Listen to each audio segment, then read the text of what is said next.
We are live. Welcome in. Hi.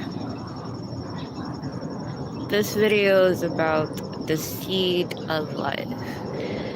Things that you are observing in your present moments, either through yourself or through others, is still a seed. It is something that you had picked up on a signal. So, am I talking about God stuff today? I don't know. It depends on what I'm channeling. So I'm gonna just say it in the beginning. This is interview. This is entertainment purposes only. Viewer advised. Those who believe walk in the shaman of life, or the light bringer, sorcerer, the sorcerer of darkness, the conqueror of overcoming challenges that others cannot face. This isn't really spiritual, it's really facts in my opinion. It can be spiritual, but hopefully within these 17-minute or 15-minute conversation we are having, that you're able to pick up something for your reality.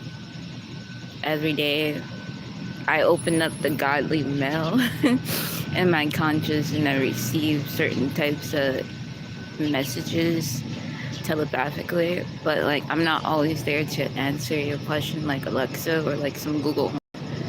So sorry, I do be busy in reality, but I do give you clues within your reality to show you your next move, your next step. And being in the shelter is starting to get to me.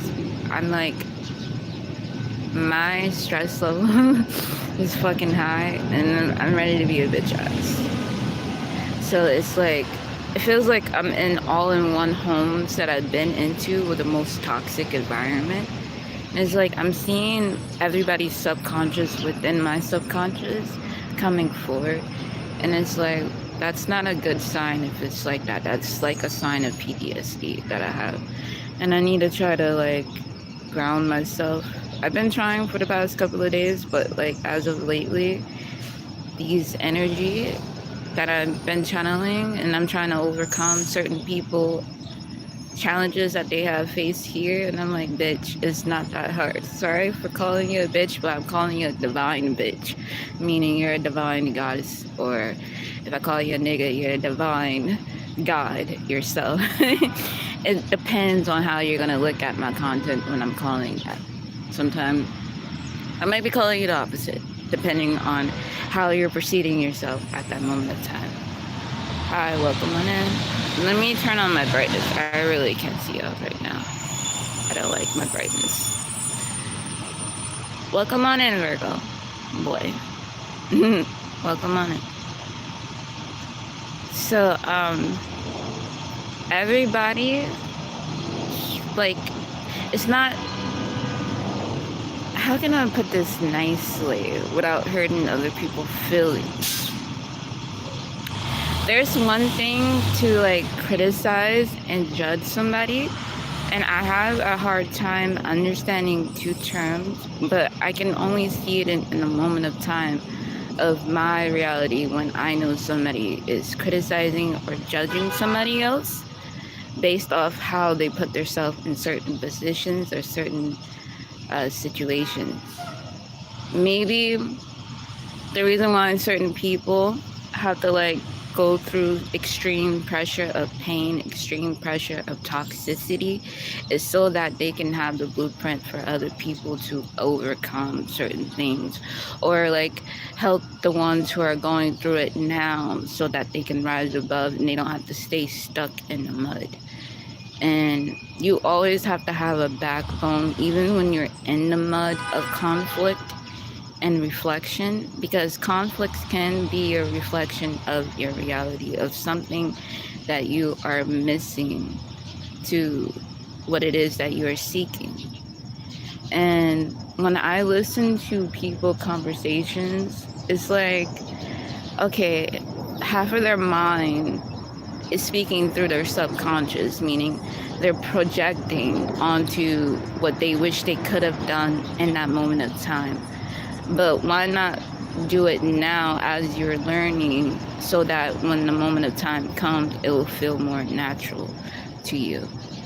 And then a part of me looks at them like, I guess when I'm in my higher state of consciousness or in between the scale, and I'm like, all right, I feel where they're coming from and I see where they're coming from, but I already been there and done that. So it's like you can't really tell them exactly how to overcome some certain things. You can just like drop a hint, drop a seed, and then put a little electric spark to it. Imagine some electricity going into that seed so that it can just at least be activated slightly, but they have to really activate it within themselves when they have rose or risen up to the Christ-like consciousness. But half of people here are almost there. It's just like,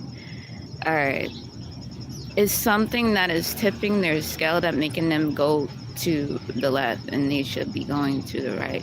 Maybe north should be going right and south should be going left, because south is always thinking of the past. The north should always think of the future. The north is the mother. Well, the north is the father, depending on how you're looking at it. And then the south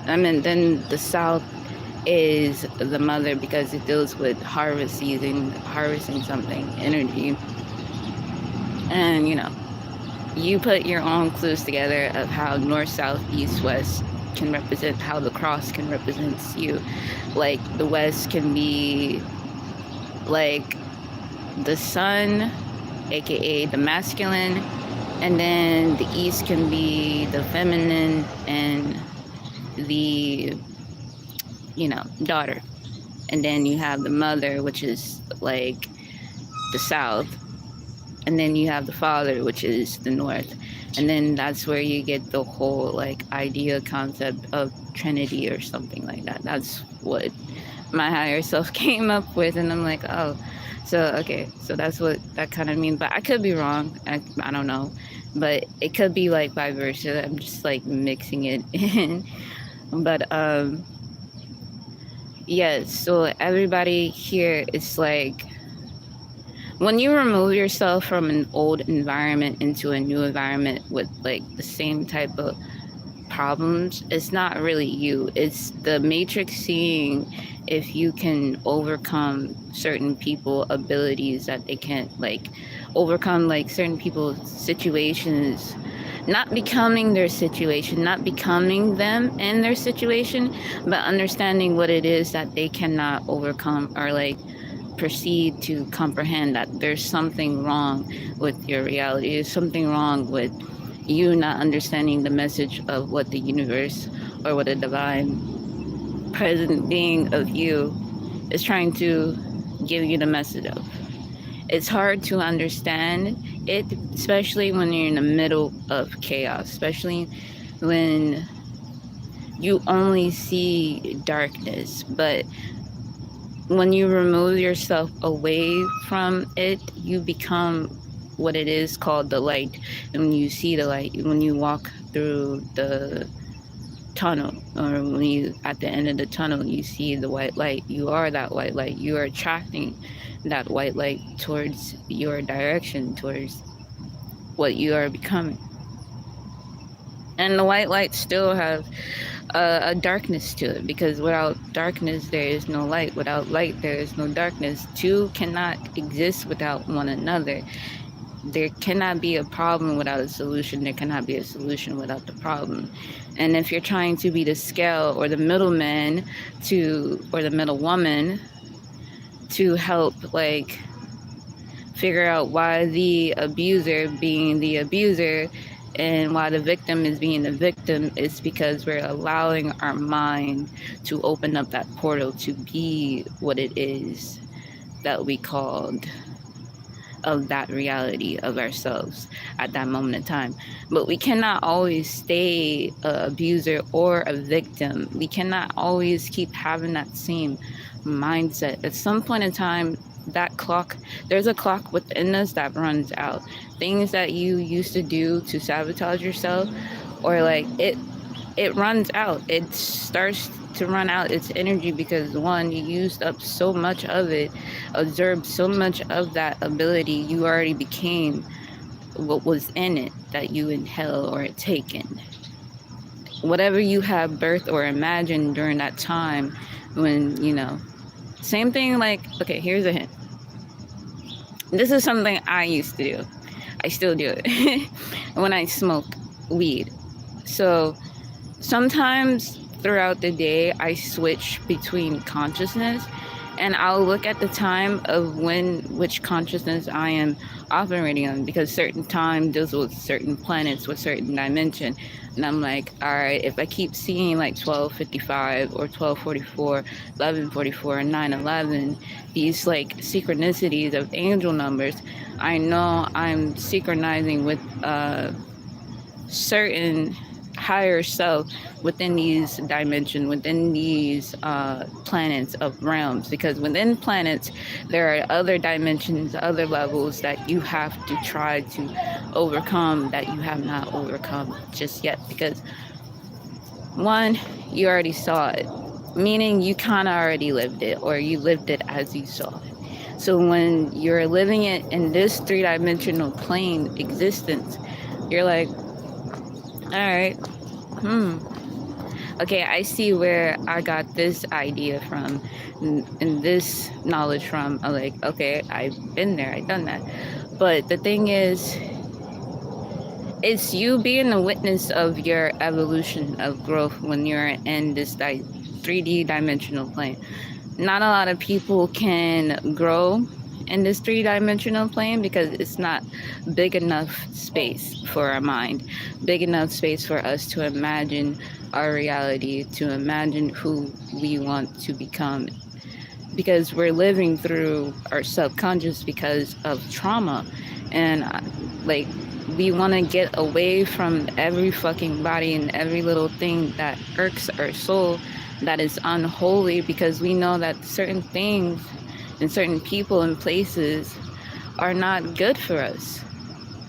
But yet there are some of us who wants to linger into that energy and stay in it. And then there are others who are in of that energy who want to criticize others for putting themselves in that position because they did it to themselves. There's one thing of trying to guide somebody out of it and criticizing them for putting themselves in it, or dressing the way they dress up, their frequency, or anything. It's like, all right, we need to stop this first dimensional thinking. One, it's not them trying to be of that person. It's something within them that you had might like trigger so that you can get a certain information out of them. Like, just with one look, they see your light, they feel your presence. And sometimes your presence and your light can irritate their fucking demons. That's what you're supposed to do, irritate them. Because it's the sooner the better that they learn that you exist, the more easier for you it is for you to have a certain reality that you see yourself in. So that way, these people, these other spirits, they don't have authority over your reality, over you, because you are you. You can't let nobody hijack your mind and space and your energy, or to become like you and then try to change your frequency for their lack of image of what a god is. Some people do not have the concept of knowing that there is a god that truly exists, or there is a god within them, or a spirit within them that truly exists. Some people here, they do not have fucking spirits, and you can tell. And it's like, that's when you're calling them an NPC, a non-controllable player, and somebody without a soul who is just here in the background for whatever fucking reason that you imagine yourself to be in that reality. But you can activate their soul. You really can. It's you giving off your vibration to them, or a part of your soul into them, so that they can have a soul.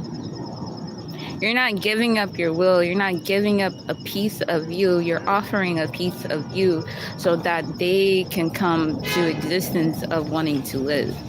And then if they choose not to live and wanting to be in our subconscious or in somebody else's subconscious, let them be. But let us walk consciously, because we want to live and thrive in every moment of our authentic self.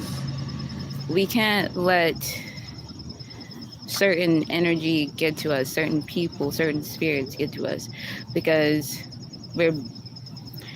this is kind of like ego and spirit kind of like battling out between, oh, we're bigger and better, but we know because we know better. That's the spirit. Spirit knows better. Egos knows that we are better, but spirit knows better. So spirit and ego, they kind of like talk to each other. They always having conversations all the time. If you're wondering why you're always constantly being kept to yourself, being isolated, it's because you're talking to a different dimensional version of you at the same time while you're existing within this 3-dimensional plane. Your quietness intimidates a lot of demons. That's good. That's power. That shows that it's not showing that you lack of emotion. It shows that you don't let anything bother you. You don't let anything fuck with you. Because the moment you realize you're alive, that you are living and of your dream reality, is the moment that they will truly waken up. And then they will be on their mission too. It's like you're the spark for them to risen up, to rose up and conscious, so they can, all right, we be like, all right, let's get the show on the road. You're awake now? I'm like, okay, good. But sometimes it's hard to wait for that moment, because we're already on the next scene of the dream, the next scene of reality. Like, all right, any day now that we're getting close to what we truly want and what we need what we want. I desire what I want. I desire what I need. Desiring is it's not a sinful or wishful thing like how most people will put it. It's something you're telling yourself subconsciously. I want to attract something. I want something to come in versus coming out. I need and I want. I want what I need. I desire what I want and need. But sometimes we can get the best of ourselves because other people are trying to manifest whatever it is they want out of them through us. And it's like we have to sit down sometimes, because we be hijacked all the time, and you don't realize when you're hijacked until the moment of time. Be like, so you're stuck in the mud. But when you're stuck in the mud, make sure you rise up with all consciousness, all dimensions of you from every plane existence. Don't leave none consciousness, none knowledge, none wisdom behind, because that will help you in the next realm of existence. Whether you choose, when you risen up, that like rise above and get out of the mud, well, here's the thing you're gonna have to choose. So you're gonna have to choose path. You're gonna have to choose which type of consciousness. Either the devil-like version of you. The devil-like version of you have multiple layers of dimension of themselves and multiple realms of themselves that they've been in consciously while you were asleep or awake. Whether you realize you were the devil in the moment of awakeness or the moment of sleepiness. And that is your knowledge of gift of life. It's not always bad to be a devil, because sometimes it takes devilish things to do good, because then you will see the light. Then you will see how your light can truly shine. You can see what you can overcome, what other people cannot overcome. It's not about you expressing or like being like a narcissist about it. Be like, oh yeah, I fucking like, oh, you can't do that shit. Oh, too bad. No, don't be like that towards them. Just be like, I understand where you're coming from, and then try to drop a little seed or a little knowledge and let them apply to their wisdom or whatever, vice versa. And then be on your merry way. Because sometimes it's not worth like being in a mix of it, and just like do you be you in every moment. That's all you can do. That's all anybody can do. Whether you're in your higher state of mind or your lower state of mind, they both have power in it. Learn to use the devil-like consciousness and learn to use the godly consciousness, and learn to use the first consciousness of you, which is spirit, the son, the father, the Holy Spirit, whatever. Learn to use that ability. But yeah. All right. I think that's it. That's all I got to channel for right now. I'm gonna come back later. Bye.